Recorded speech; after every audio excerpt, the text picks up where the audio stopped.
warahmatullahi wabarakatuh.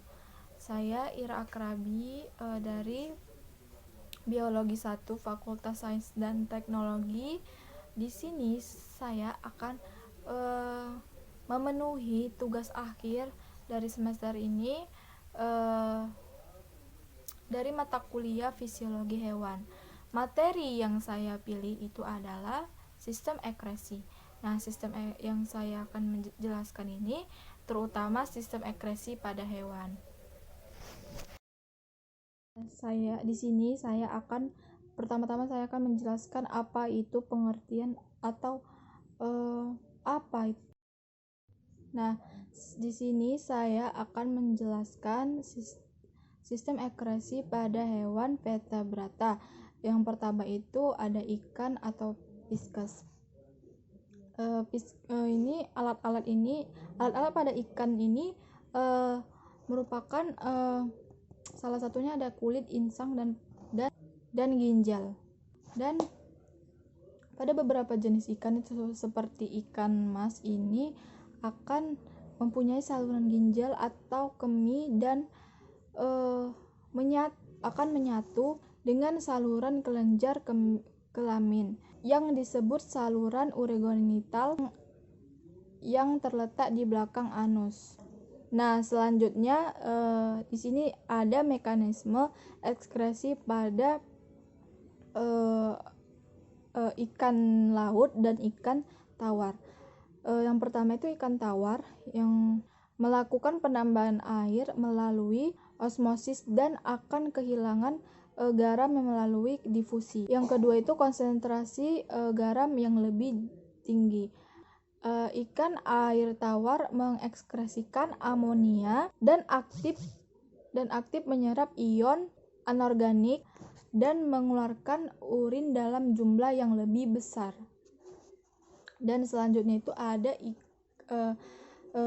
mekanisme ekskresi pada ikan laut. Yang pertama itu konsentrasi kadar garam ini jauh lebih rendah daripada dari yang ikan air tawar tadi. Dan akibat dari keadaan ikan tersebut ini akan cenderung kehilangan cairan dalam tubuhnya dan mendapat tambahan kadar garam dalam lingkungan tersebut.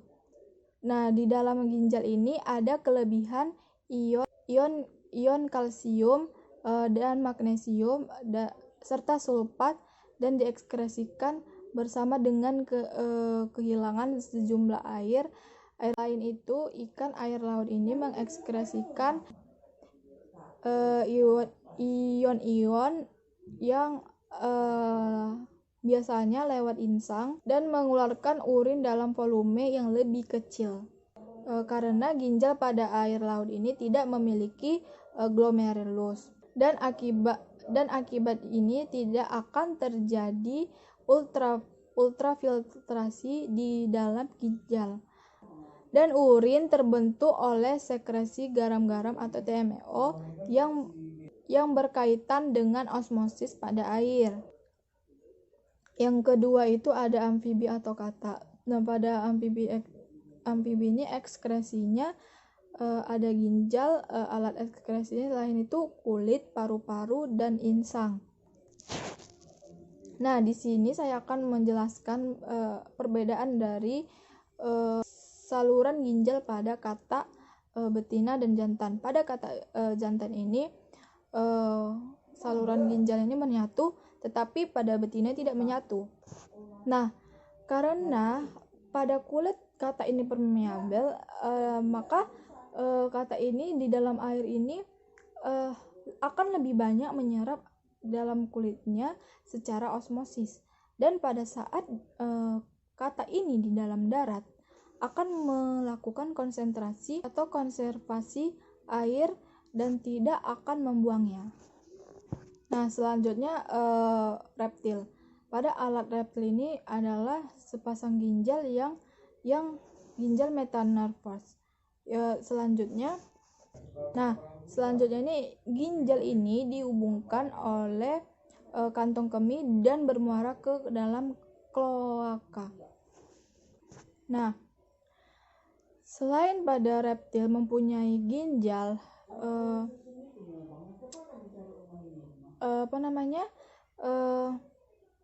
reptil ini mempunyai kelenjar kulit yang menghasilkan asam urat. Nah, asam urat ini akan berguna untuk mengusir musuh pada reptil tersebut.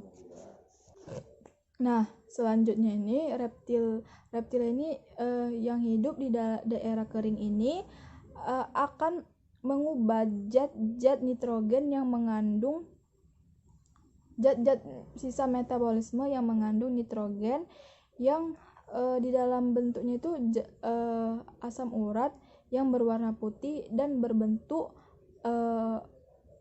padat. Nah, selanjutnya ini asam urat ini akan dikeluarkan bersama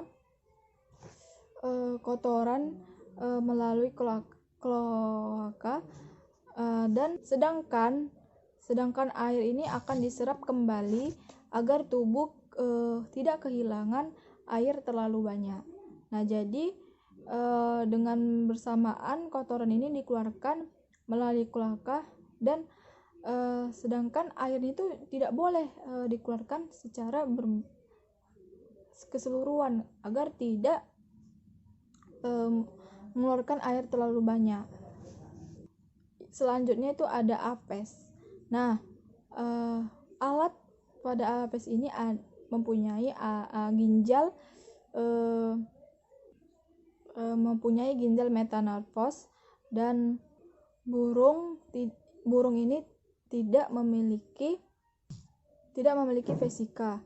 Nah, sehingga hasil ekskresi ini dari ginjal akan disalurkan langsung ke kloaka melalui ureter. Nah, selanjutnya itu di dalam kloaka ini akan terjadi reabsorpsi air di dalam air yang menambah jumlah air di dalam tubuh. Nah, pada sampah nitrogen ini dibuang sebagai asam urat yang dikeluarkan lewat kloaka, dan pada asam urat ini berbentuk kristal putih yang bercampur feses. Nah, selanjutnya itu yang dapat kita ketahui itu burung memiliki kelenjar minyak pada tunggingnya. Nah, ini berguna untuk meminyak-minyakkan pada bulu burung tersebut. Nah, selanjutnya saya akan menjelaskan sistem ekskresi pada hewan invertebrata. Yang pertama itu Platyhelminthes atau cacing pipi. Nah, alat cacing pipi ini ialah sistem sel api atau yang disebut itu Flamicel. Nah, selanjutnya ini akan disusun oleh Photonephrida yang merupakan ginjal yang sederhana sebagai saluran utama. Protophrenidae ini mengadakan percabangan dan tiap percabangan ini akan ditutup dengan satu sel yang memiliki bentuk seperti obor api. Nah, selanjutnya itu pada gerakan sila yang berada di dalam sel api ini akan mempertahankan cairan tersebut tetap bergerak di dalam saluran Photonephrida. Nah, kan tadi saya jelaskan ini sistemnya ini seperti sel api. Kenapa disebut sel api? Karena pada gerakan sila ini akan berada di dalam sel api yang mempertahankan cairan tersebut tetap bergerak di dalam salurannya, di dalam saluran Photonephrida. Nah, Gerakan yang timbul oleh sel api ini menyerupai bola api, dan cacing pipih ini disebut juga dengan sistem bola api. Selanjutnya itu cairan tubuh dan zat ini kemudian dikeluarkan dari tubuh melalui suatu lubang yang disebut nephridior.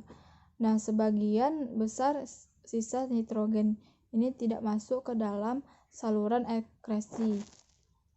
Nah, sistem dalam sisa nitrogen ini lewat dari sel ini dan pencernaan dan diekskresikan lewat mulut.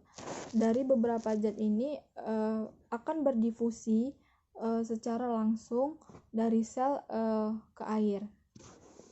Selanjutnya itu ada annelida. Nah, baiklah, sekian dari pemaparan saya tentang sistem ekskresi pada hewan invertebrata dan hewan. Lebih dan kurangnya saya mohon maaf. Saya akhiri dengan Assalamualaikum warahmatullahi wabarakatuh.